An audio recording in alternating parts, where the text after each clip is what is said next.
The day the Galactic Empire arrived, the world froze. Across every time zone, millions of people stopped what they were doing. Screens flickered with breaking news. Colossal ships, black and silver, dark as space itself, appeared above every major city on Earth. They were massive, bigger than any building, bigger than any mountain, and they moved with perfect precision, casting shadows that made day feel like dusk. Humanity had seen science fiction, had imagined aliens in movies, but nothing prepared them for this. The Empire expected fear. They expected trembling leaders, surrender, and panic. They expected the Earth to fall in line quietly, but Earth did something else entirely. In New York, children were the first to notice the ships. They pointed at the sky, mouths open. One boy shouted, "It's a giant floating spaceship. Can we ride it?" His friends laughed, jumping up and down. A teacher tried to gather the students, saying, "Quiet, this is serious." But nobody listened. The Empire's ships hovered silently, but humans continued their everyday chaos below. On television, the Empire's first message arrived. A perfect, polished projection of a tall, silver-uniformed officer appeared in every home. His voice was deep and metallic, echoing unnaturally. "People of Earth," he said, "we are the Galactic Empire. You will submit to our authority. Resistance is futile. Compliance is mandatory." Millions of humans stared at the screen. Then, something unbelievable happened. A teenager in a small apartment pressed the mute button and yelled, "You're boring. Try dancing." Within minutes, memes flooded social media. People photoshopped the officer into every funny situation imaginable. Surfing on dolphins, wearing clown shoes, juggling flaming torches. The Empire's first official message was now a global joke.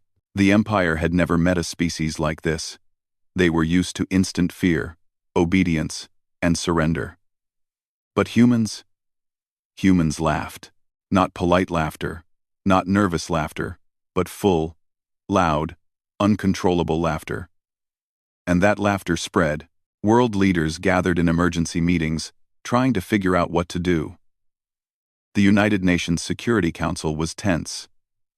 Every country wanted to know the plan, but even diplomats couldn't keep a straight face when they saw what was happening on the streets. People weren't hiding. They weren't panicking. They were throwing parties. In Paris, citizens lined the streets, holding signs that said, "Welcome, shiny space people," while tossing confetti into the air. In Tokyo, people set up karaoke machines on rooftops, singing alien hits they made up on the spot. The Empire sent their first landing party.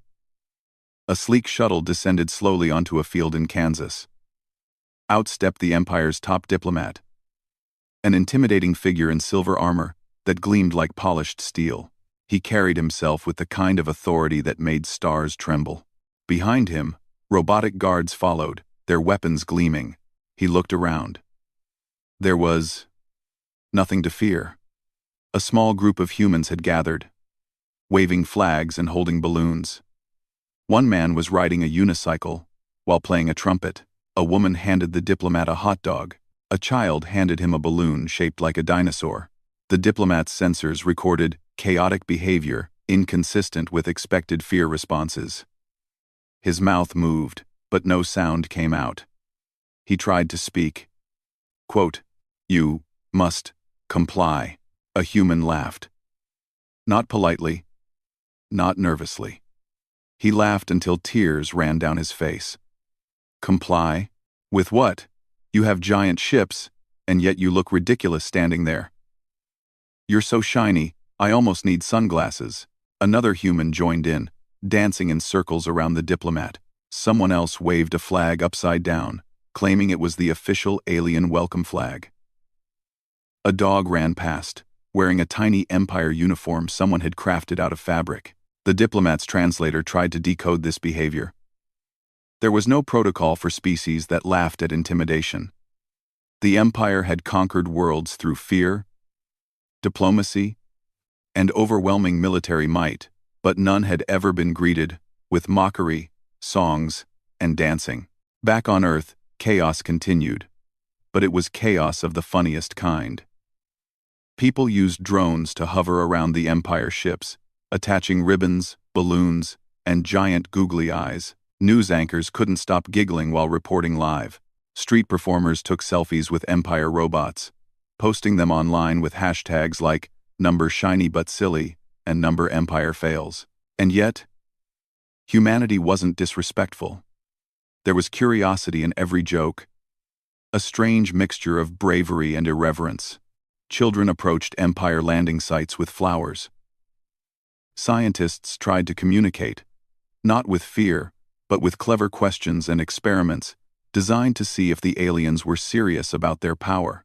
Even the military couldn't keep up with humans' unpredictability. Soldiers were ordered to secure zones, but they ended up participating in flash mobs and playing pranks on each other near Empire shuttles. The Empire watched this, utterly bewildered. "This species is illogical," the diplomat muttered. By the third day, humans had invented entirely new ways to confuse the Empire. Broadcasts were filled with humor, fake commercials promising space pizza for aliens, or galactic dance-off championships. Children performed human rituals, involving jumping, singing, and clapping, claiming it was a form of diplomatic respect. The Empire, rigid and formal, could not process this.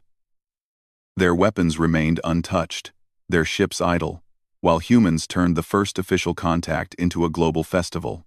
In London, a human reporter climbed onto a monument, waving both arms.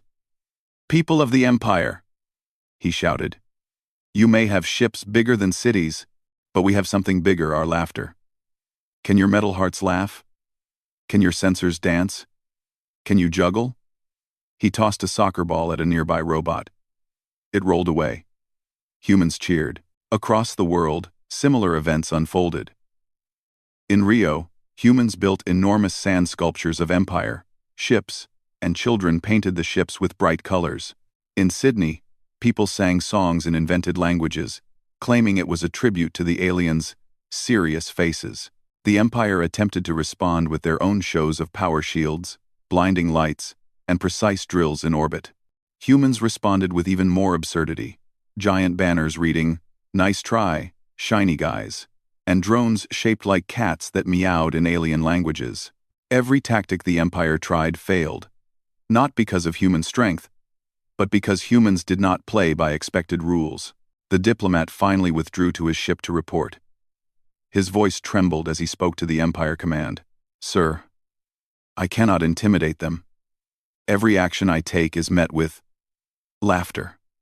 They are illogical, unpredictable, and somehow happy. I do not understand this species." Back on Earth, humans celebrated their unplanned victory. They had done nothing heroic by traditional standards, no wars, no weapons, but they had faced an overwhelmingly powerful force and refused to be scared. Humanity's strange combination of creativity, audacity, and humor had thrown the mightiest conquerors of the galaxy off balance. The first contact was over, and yet it had barely begun. While the Empire tried to understand, humans continued to live in their chaotic, joyful way. Every day brought new surprises, new jokes, and new ways to make the Empire question their expectations. Humanity had made one thing very clear. You could conquer planets with weapons, but you could not conquer the human spirit. And sometimes, laughter was the most powerful weapon of all. The Galactic Empire had faced countless civilizations, but never one like humanity. After their first attempt at intimidation ended in global laughter, they were determined to show their true power. They activated orbital weapons, sent out robotic patrols, and displayed formations of their enormous ships. The Empire's officers expected fear, trembling, and obedience. But Earth had a new plan: chaos as a weapon. On the first day of the Empire's serious show of strength, humans responded with what they called the Great Balloon Rebellion. Across every major city, people launched thousands of balloons, bright red, yellow, green, into the sky. But these were no ordinary balloons. Each had a smiley face drawn on it, and some carried small flags with jokes written in every human language. One balloon in New York even had a little parachuting toy attached, wearing a tiny Empire uniform. The Empire observed through their sensors, confused. "Are they mocking us?" whispered an officer. The answer was obvious. Humans were turning fear into fun. Meanwhile, scientists and engineers on Earth had started sending up small drones equipped with paint and holograms. The drones hovered near the Empire ships, projecting images of funny Earth scenes, cats wearing hats, humans dancing wildly, and even humans photoshopped onto Empire ships making silly faces. Every broadcast was shared instantly across the planet. People laughed, clapped, and joined in, creating a global chain reaction of humor. The Empire decided it was time for something more serious. They deployed robotic enforcers to cities, intending to establish control zones, but humans were ready. In London, a group of teenagers greeted the robots with bubble machines. Hundreds of bubbles floated into the sky, sticking to the robots' sensors and making them beep erratically. The children ran circles around the machines, laughing and throwing water balloons. The robots tried to follow orders, but each movement only seemed to make the humans funnier. In Tokyo, humans used mirrors to reflect the ship's powerful searchlights back into orbit. Instead of fear, the lights illuminated massive banners reading, "Smile, you're on Earth." The Empire's ships, meant to intimidate, now looked like giant disco balls, reflecting light across the cities. The Empire's officers convened a council. "We cannot control them," said one. "Their unpredictability, it is illogical." Another officer suggested destroying the planet. But even the command hesitated. Every attempt at fear had failed, and now humans had weaponized humor. Humanity, however, did not stop there. They started intercepting communications from the Empire. Using simple but clever code tricks, prank messages appeared on the Empire's own displays. Orders were replaced with riddles. Warnings became jokes. Officers who tried to maintain composure soon found themselves laughing in private, unsure if it was fear, exhaustion, or the contagious absurdity of humans. One of the funniest incidents occurred in Rio de Janeiro. Humans created giant sand sculptures of the Empire ships, but with exaggerated eyes and smiling mouths. Children climbed them, waved flags, and held mock press conferences as if the sand ships were actual aliens. The Empire's surveillance cameras captured every moment, unable to compute the strange behavior. "Are these soldiers?" a robotic officer asked. "No. They are performers?" replied another. Confusion spread like wildfire across the fleet. Even Earth's military joined in, though reluctantly. They realized that conventional weapons could not intimidate humans, and that humans themselves had become a kind of unstoppable force. Soldiers found themselves participating in flash mobs, playing pranks on their commanders, and building devices designed solely to confuse alien observers. One colonel declared, "If laughter can defeat the Empire, then I will become the General of Giggles." His staff cheered, launching glitter bombs into orbit. The Empire tried to assert control again, this time with demonstrations of precision. Ships formed complex geometric patterns in the sky, aiming to show power and organization. Humans, naturally, interpreted these formations as giant shapes for fun. Some saw a giant cat. Others imagined a dancing human. Social media exploded with memes, and Earth's citizens began imitating the shapes with synchronized dances in public squares. At this point, something remarkable happened. The Empire's own systems began to malfunction. Sensors overloaded with thousands of balloon images, holograms, and reflections. Command software struggled to interpret the unpredictable human behavior. Officers argued over trivial matters, distracted by confusing signals and prank broadcasts. Humanity's humor, chaos, and creativity became an accidental weapon, one the Empire had never encountered. In New York, a group of teenagers decided to escalate the situation further. They built a drone shaped like a giant cat, with blinking lights and a loudspeaker. It hovered near an Empire ship and played recordings of human laughter. The officers inside tried to mute it, but every attempt only increased the volume. The humans below cheered. "We call this the laugh cannon," said one of the teens proudly.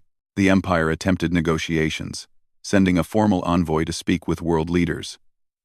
The envoy arrived in Washington, D.C., expecting serious discussions. Instead, he was greeted by a marching band, jugglers, and people wearing alien masks made from cardboard. Leaders tried to explain diplomacy, but humans interrupted with clever jokes and pranks, leaving the envoy red-faced and flustered. Every sentence he spoke was misinterpreted as a humorous performance. In Paris, humans organized a massive dance battle in front of the main landing site. Thousands of people danced in synchronized patterns, waving ribbons and spinning hats. Empire robots tried to enforce order but ended up becoming part of the performance. The Empire fleet, observing from orbit, registered unprecedented confusion levels. Their plans to subjugate Earth had crumbled not through force, but through unpredictability, joy, and creativity. Despite all this, humans were never cruel. They didn't attack the Empire. They didn't destroy anything valuable. Their resistance was playful, clever, and utterly human. And in every prank, dance, or balloon launch, there was an underlying message. We will not be intimidated, but we will welcome you in our way. By the end of the week, the Empire was forced to retreat slightly, moving ships back into orbit to analyze the situation. Their top diplomat called a council. "This species is dangerous," he admitted, "not because of weapons, but because of imagination, humor, and unpredictability. I cannot understand them." Humans, meanwhile, celebrated another small victory. In New York, they held a massive parade, complete with fireworks, confetti, and floating holograms. Scientists sent up drones with friendly messages. "Earth says hello, and we are still laughing." Children threw balloons at cameras. Adults danced in streets. The world had united in a way never seen before, turning fear into united joy and creativity. One small event summed it all up perfectly. In Tokyo, a human reporter climbed onto a building, holding a sign. "Dear Empire, we like your ships, but ours are better because we laugh." The reporter then waved at a hovering ship, bowing comically. A child threw a paper airplane, which accidentally landed on the ship's hull. Instead of retaliating, the ship hovered silently, sensors whirring. Humans laughed. The Empire realized something profound. Humans could not be defeated with intimidation or fear. Every act of aggression was met with creativity. Every attempt at order was met with chaos. Humanity's laughter, intelligence, and unpredictability had become a force more powerful than lasers or weapons. By the end of Part 2, the Galactic Empire had reached an uncomfortable conclusion. They had underestimated humans in every way. They could study technology, enforce rules, and conquer planets. But they could not conquer the human spirit.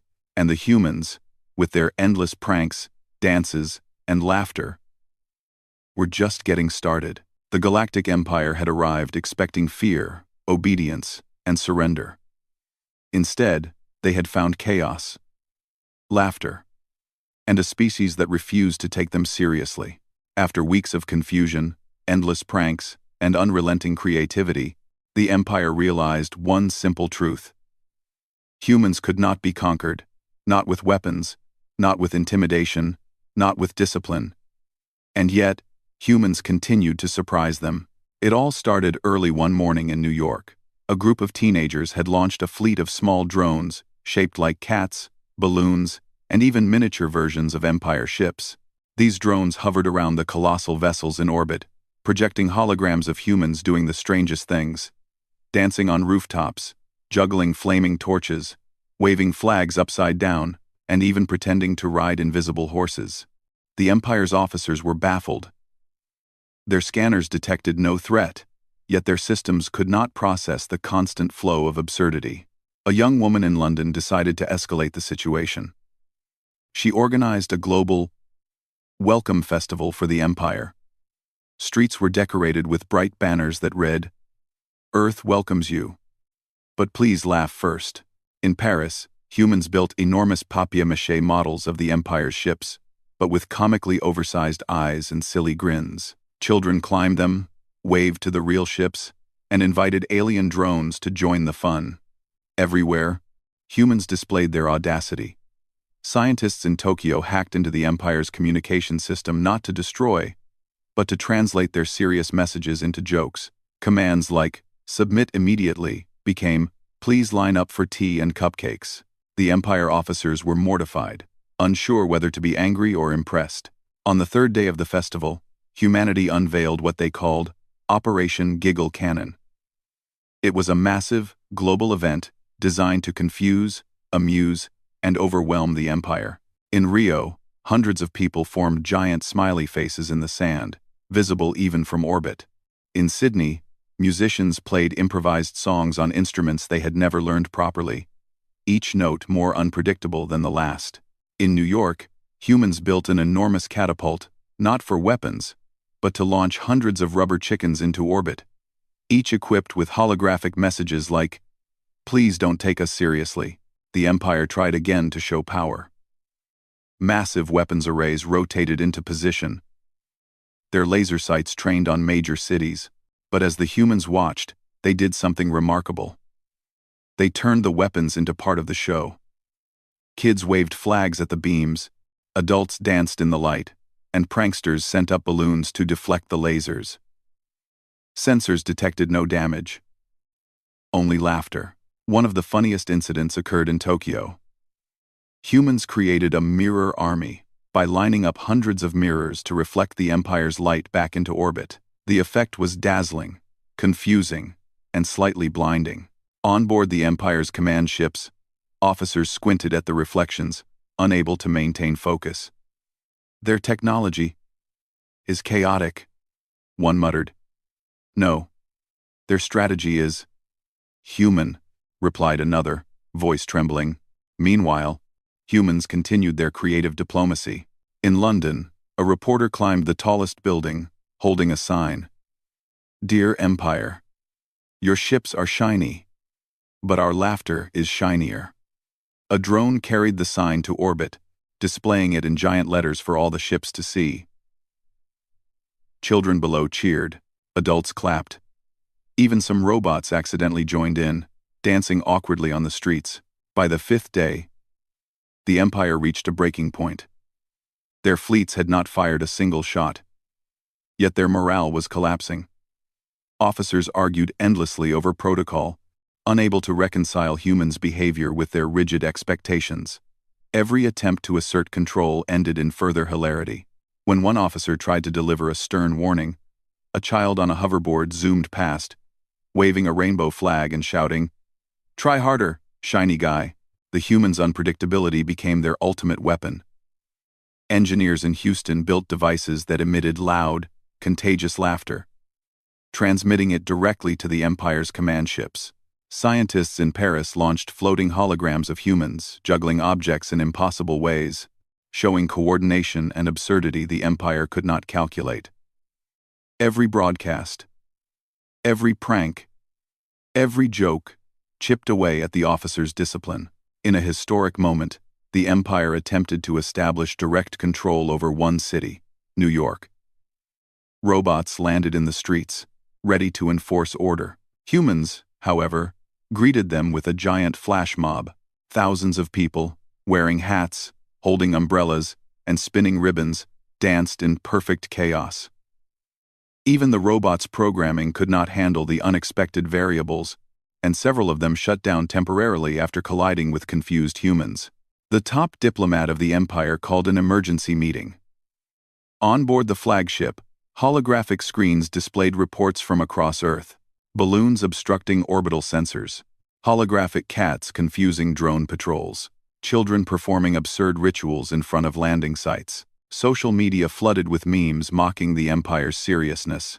"Sir," the diplomat said, voice trembling, "we cannot control them. They are impossible." The commander of the fleet, a stern figure who had conquered hundreds of planets, paused. He looked at Earth through the viewport, seeing humans laughing, dancing, and celebrating their own creativity. For the first time in his career, he hesitated. No weapon, no fleet, no strategy could conquer this species. They had defeated us without a fight. Humans, sensing the moment, did not stop. They decided to make the final gesture of victory. Across the globe, massive holographic displays projected a single message in every language. Welcome to Earth. We are human. In orbit, the Empire officers stared at the displays, motionless. Ships that had been ready to fire were now silent. Their sensors, systems, and protocols had no answers. Humanity had won not by force, but by being fully themselves, unpredictable, joyous, and unstoppable in spirit. The Empire had two choices: withdraw or attempt domination, at the cost of total chaos. They chose wisely.